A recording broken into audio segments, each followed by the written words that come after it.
Okay, so we can start.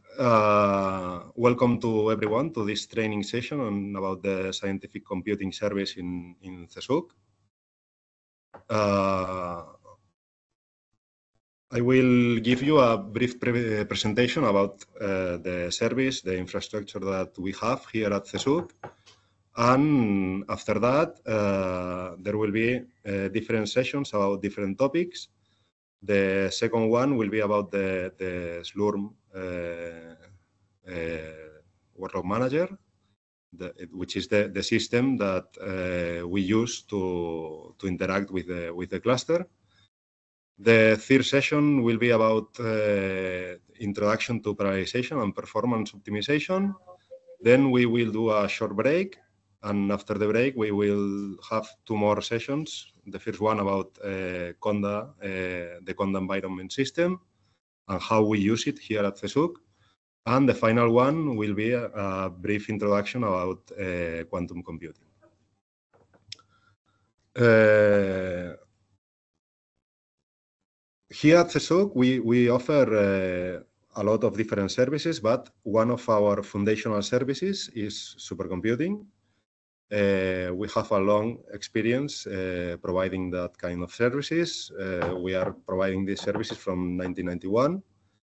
And nowadays, we are one of the 14 nodes of the Spanish supercomputing network. And we offer the 20% of our computing capacity to this network. Here you have a picture of some of the different machines that we have had here at CSUC. And this is only for give you a brief description about of experience in this field.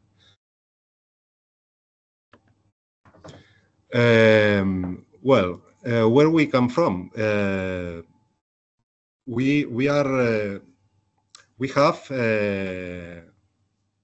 recently we have renewed with our infrastructure. Before the infrastructure that I will present in brief, we had this machine that was Pirineus 2, sorry, that had been purchased and installed in 2018, and it was a machine that you have here the description of the machine.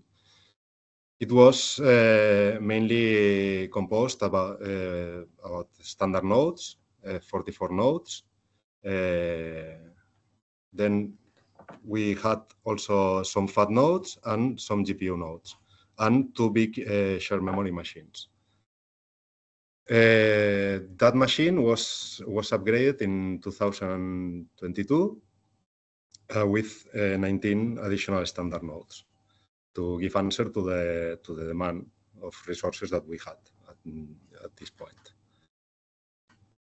Where are we now?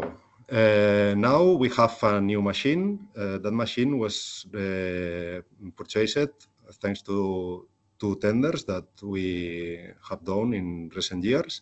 The first one was in 2022 for 2,060,000 euros. And the big part of the machine was 3.4 million, and it was in 2023. These tenders have allowed the acquisition of an heterogeneous cluster formed by the following partitions. We have the big part of the cluster, which is a cluster based on AMD processors. This partition is a general purpose cluster based on EPIC CPUs, and it is a machine of 1.6 million euros. And this cluster includes fat nodes. Then we have the second big part of the machine, which is a GPU cluster, which is a cluster of nodes accelerated with NVIDIA H100 GPUs, and the value of the cluster is 1.4 million. And then we have the last part of the cluster, which is an Intel-based cluster, which is a cluster based on Intel Ice Lake CPUs.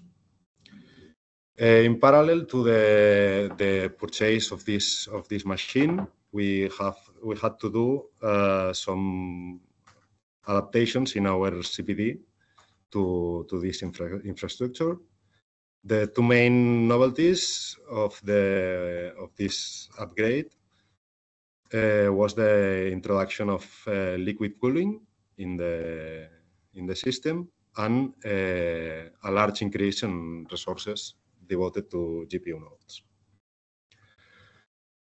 Well, I will give you a brief description of the AMD cluster, which is, as I told you, a general purpose cluster. There is no acceleration, there is no GPUs on this cluster. And it has 8 fat nodes and 50 standard nodes. All the nodes have the AMD EPYC processors with 96 cores, which is a total of 192 cores per node. And fat nodes have a total memory of 3 terabytes per node, which is roughly 16 gigabytes per core. Then we have standard nodes that have 2 gigabytes per core, and all compute nodes are diskless and use our Scratch system as input-output area for the jobs to work. And all nodes are interconnected between them and with the Scratch with an InfiniBand HDR network, which is a network that has a high bandwidth and very low latency, which is very suitable for MPI jobs. Here you have a summary of the specifications of the machine, and as you can see, we have almost a little bit more of 1,000 cores and a total computing power of more than 400 teraflops. Then we have the Intel cluster, which consists of 40 nodes in blade format, which allows to increase the density and basically save space on the racks. Each node has 48 cores with CPUs of Ice Lake generation, and each node has roughly 5 gigabytes per core. Those nodes are not diskless. Those nodes you can use the local disk, and you also can use the Scratch system. And as before, each node is interconnected between them and with the Scratch system with InfiniBand. Here you have the specifications of this partition of the cluster, and you can see that here we have 172 teraflops more. And then the final part is the GPU cluster. In this renewal, we have done a strong bet on accelerated nodes because we think it's important to have that kind of cluster for some new applications, like for example IA. Each node has 64 cores and 2 NVIDIA H100 GPU, and each node has also 384 gigabytes of memory, which is more or less 6 gigabytes per core. And as before, all nodes are interconnected using InfiniBand. And here we have the specifications of this part of the cluster, and you can see that here we have more than 1,500 teraflops, and we can see all the specifications. Here you have the difference between that last machine and the previous one. we have multiplied by 4 our computing power with respect to the previous version of Pirineus. And here you have more or less the architecture of the cluster. We have 4 different partitions. Well, right now we have only 3, but the 4th one will be available soon. We have 4 partitions: 1 AMD partition, 1 FAT partition for the FAT nodes, 1 GPU partition for the accelerated nodes, and the Intel partition, and the Scratch system, which provides the input-output area for all the compute nodes of the cluster. Here you have some performance and power consumption tests comparing the Pirineus 3 and Pirineus 2. And you can see that almost in all cases, the time of the different jobs is much better with the new machine, and the power consumption of the jobs is also better with the new machines. There is some small exception, but it's related with the execution of AVX instructions, which in Intel nodes uses AVX 512, and AMD nodes doesn't execute those instructions natively. Here you have some more tests, and now I will give a brief description that what you have to do if you want to access to our services. You can acquire one of the following packs of computational units, depending on your computational needs, and you can contract 50,000 hours. Here you have UCs. UCs is a unit that we use to do an equivalence between CPU time and GPU time, basically. You can also, well, you have here all the options that you have to acquire those packs. And as I told you, one UC is equivalent to 1 hour of usage of one individual core in a general purpose node. It can be AMD or Intel. And for computational time used in GPU nodes, there is an equivalence factor. So 1 hour of GPU usage is equivalent to 32 hours of CPU usage. This factor is valid for this year. Next year will be updated. And the system is quite simple. As users are executing jobs, the time spent by these jobs will be discounted from the total amount of time that the project have purchased. Apart from the computational time, we also offer different volumes of storage that users can use. You have the home, which is the user directories.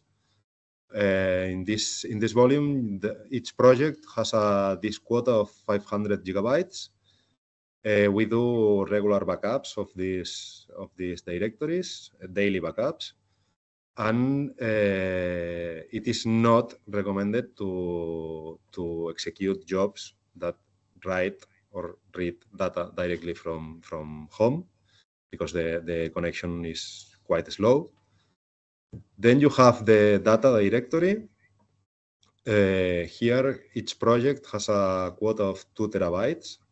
projects can ask for additional space in this volume, and we don't do regular backups of these directories unless you ask for them. If you want, you also can purchase the service of backup in this volume.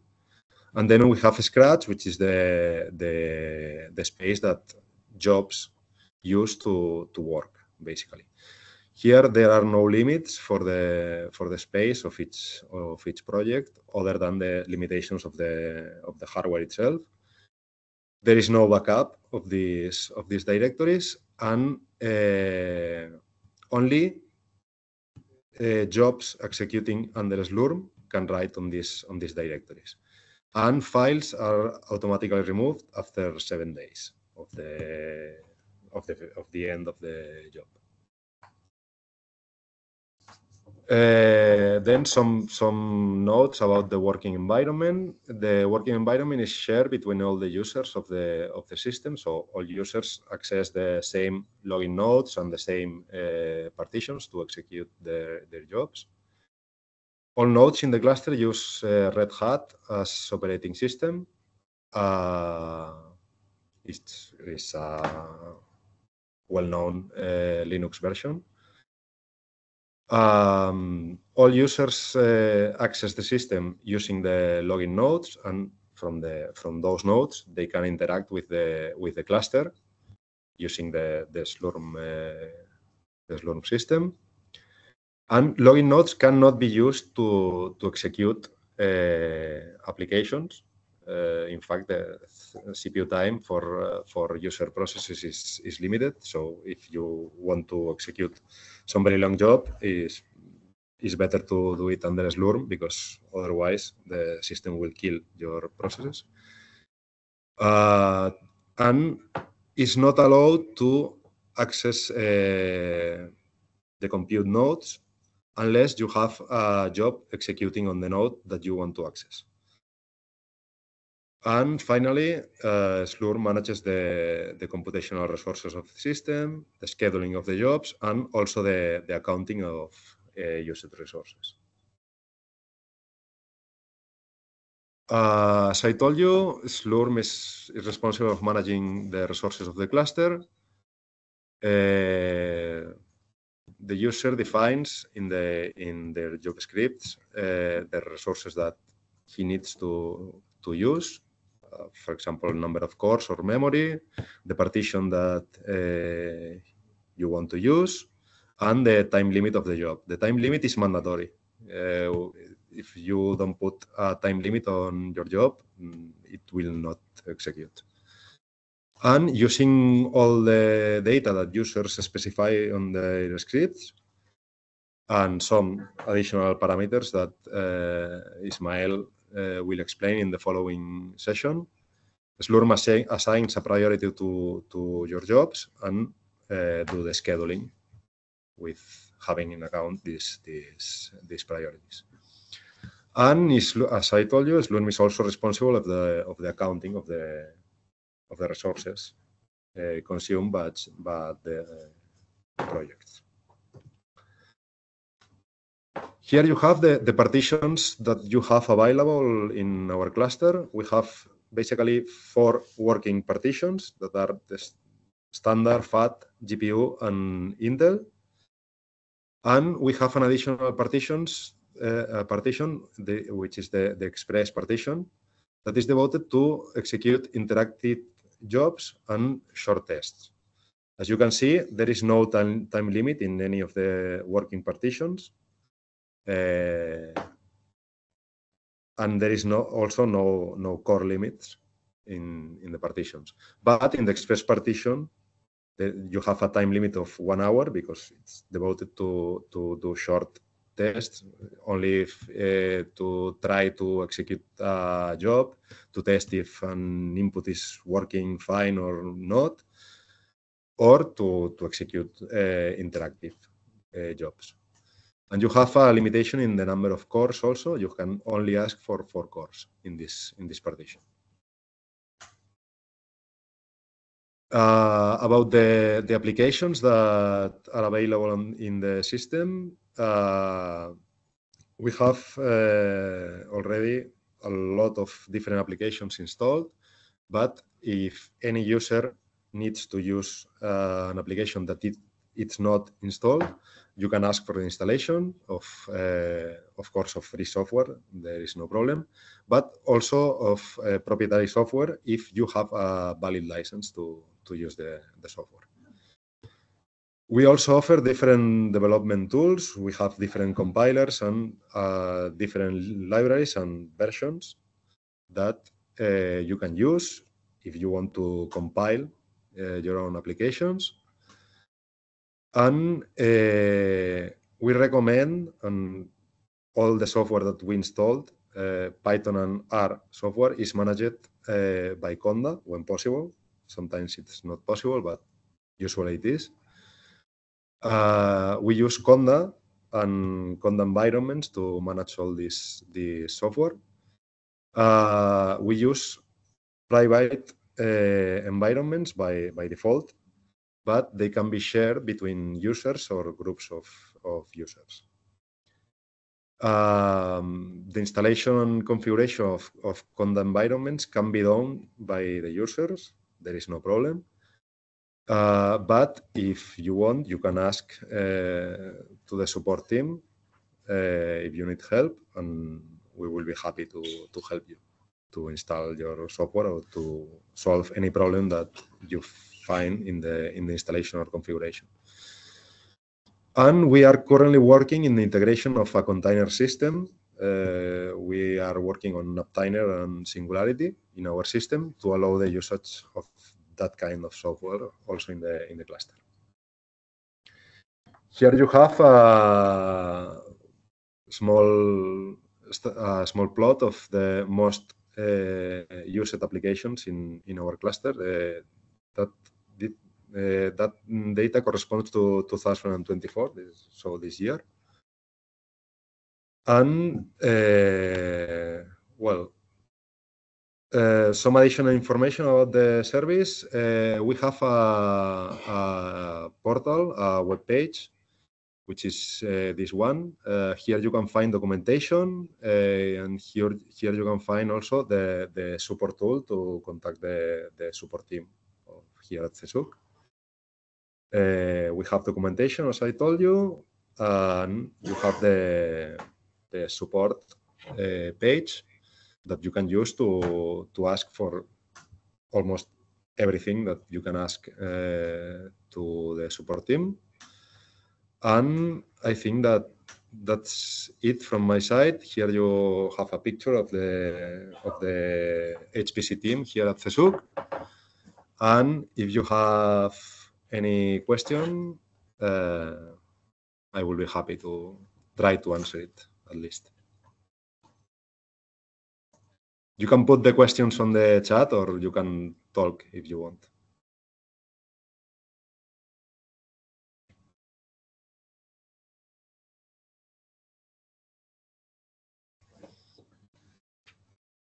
Yeah, Adrian, just the usual question. Are we going to have access to the presentation at the end of the day?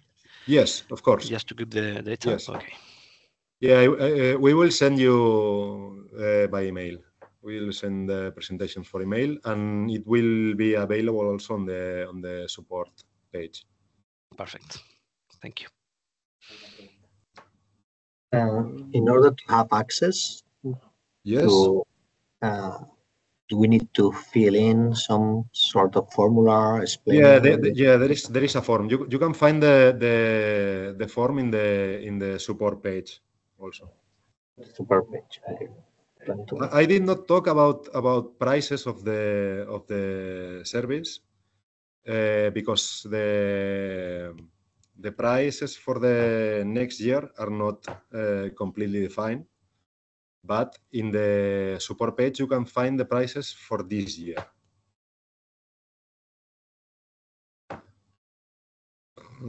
I think there are questions in the chat, but I cannot see them. Yeah.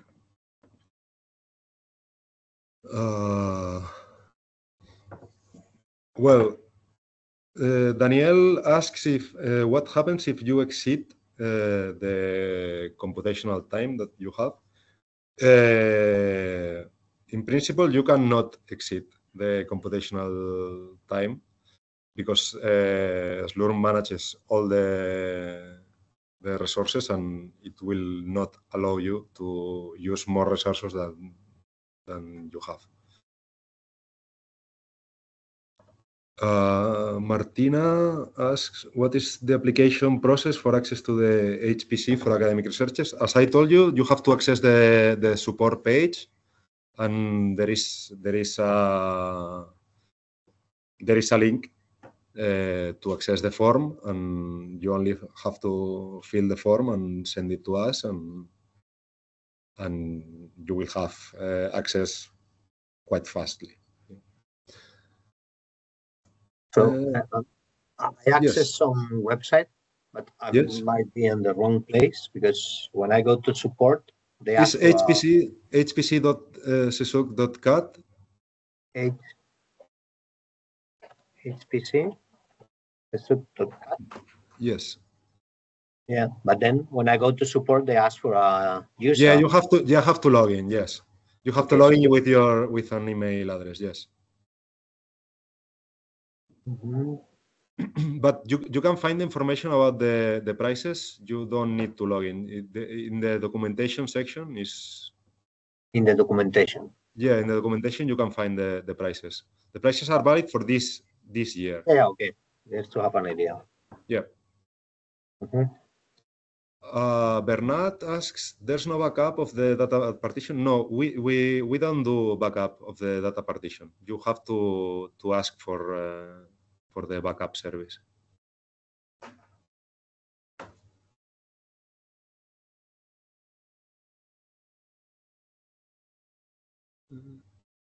And are users usually keeping a copy of their data in their own systems? I don't know. That depends on the users. No, and Conda, the percentage of computing time used by Conda is by applications installed in Conda environments. So there can be a lot of different things under this category.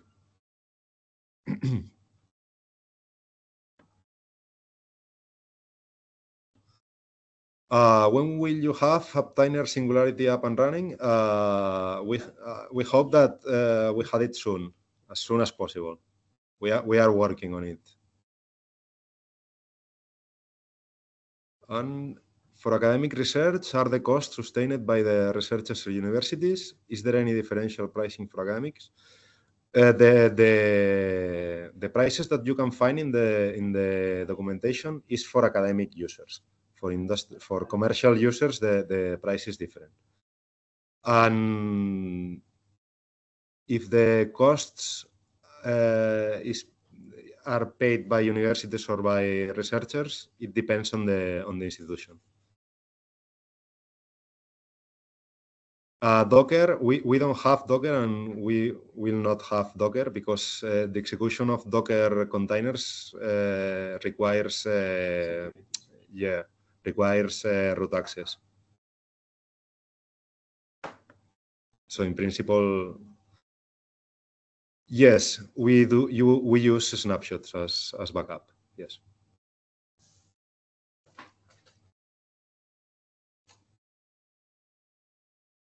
Hi, good morning. Good morning. I have a couple of questions regarding time, because you mentioned that we can access an express partition to work 1 hour interactively, right? But just 1 hour? I mean, I cannot stay a whole day working in our studio remotely, for example?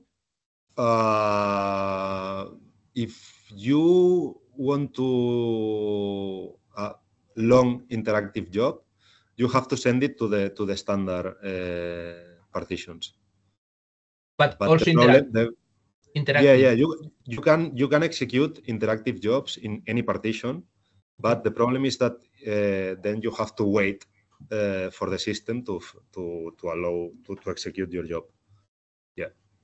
Okay, and what if I don't know how much time, for example, I want to send another job and I don't know how much time it will take. I don't know how much RAM it will use. I know few little of my resources. You have to try. You have to try to do some tests to have an idea. Because the problem is that if your job uses more memory than expected, than expected, the system will kill you. Will kill your job. Yeah. Okay. And well, also about the time, because sometimes it's not feasible to predict time. Yeah. And yeah. Is there any, like, I don't know, any threshold, like saying, okay, I said 1 hour is going to take 1 hour and a half, or I said, I don't know, whatever. No, the time limit that you put in your job script is a hard limit. But I can just say, okay, it's gonna take 10 days. Yes, you can do it, but this will affect to the scheduling of your job. Yeah, I can imagine that. Okay, thank you very much. We have a couple more questions here in the chat. What is the level of protection of data against other users' access? In principle, we manage all the permissions using the Linux permissions. So you can protect your data by limiting the permissions of your directory. Storage and backup. What is the pricing for storage and backup? The prices for the next year are not completely defined, but you can find the prices for storage in, well, I will give you the link where you can find all the prices of all the services. Okay.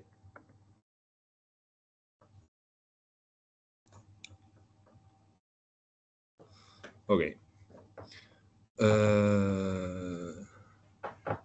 Storage limit are hard? Yes. Is a hard limit also. You are charged for the actual time of execution, not for the time limit. Yeah, you are. Yes, exactly. You are charged for the actual limit of the actual time of execution. If your time limit is 10 days, but your job has only spent 1 day, you are charged only for 1 day. Yes.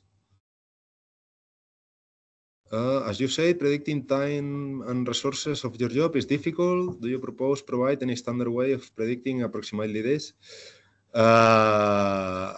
It's difficult for us to give you a prediction of the time of your job, because sometimes we know that sometimes it's difficult to give a measure of the time of the job.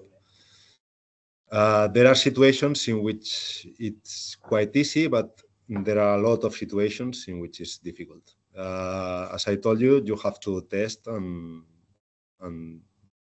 it's a trial and error process. Our recommendation is to be a little bit cautious with these time limits. Regarding data, then, can we use the system with sensitive private data? In principle, yes. In principle, there is no problem. We have not. We don't have the ENS certification for the HPC service, but we have it for other services here at CSUC. I don't know if this answers your question, but.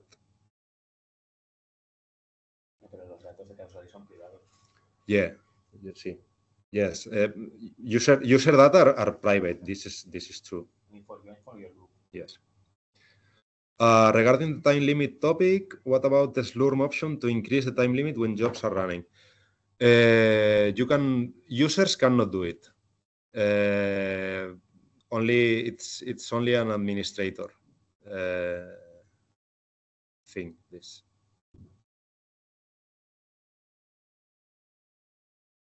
Hello, I have a question. Hello. Well, two questions, in fact. First one, so if I asked for 10 days, yes. for how long will I need to wait to schedule my process, more or less? Because you said that if you ask for more time, you need to wait more time. Well, now in the following session, Ismael will talk about that topic, but in principle, it depends on the occupation of the system. But more or less? Right now, the waiting time of the jobs is basically 0 because the machine is not very saturated. But it can change. This is something that can change. So it depends. But could it be weeks? No. Okay. No. Okay. Days. It can be days. Okay. Okay. It can be days. I don't know, 3-4 days. Okay. And then if I ask for 10 days and I see that my process requires more time, can I increase the time? You cannot do it. You cannot do it. That's the question that I just answered. Okay. Perfect. Thanks. Can we write to other storage partitions? We might. Yes.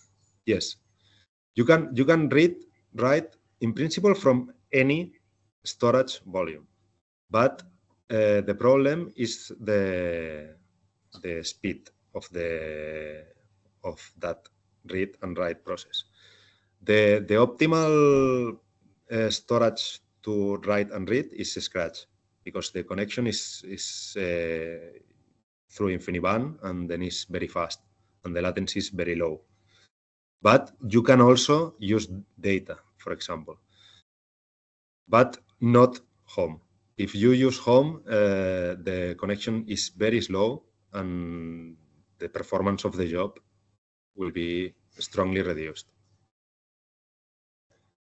Is there a maximum time for responses to help requests?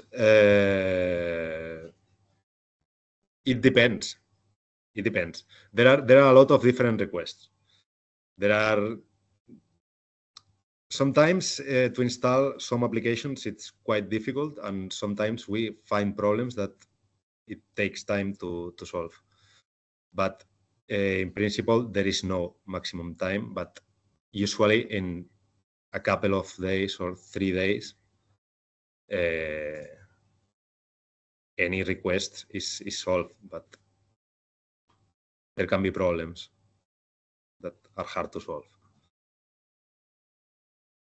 Can you cancel a job if you see time is not sufficient and resend a new job? Yes, of course you can do it. Yes.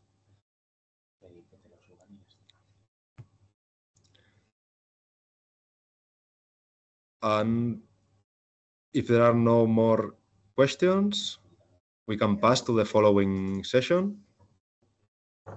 I will stop sharing. Sorry, there's one more question. Do you provide support for hosting virtual machines, web services, FTP services?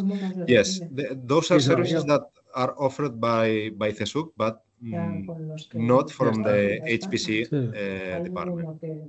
But you can ask to CSUC for that kind of services. Yes. No. El Jens tiene el problema de que no sabemos si va a querer hacer servicio o no. El Bernardo tiene el problema de que quizá acabe en operations. La Shin tiene el problema de que no. Okay. Let me share the presentation.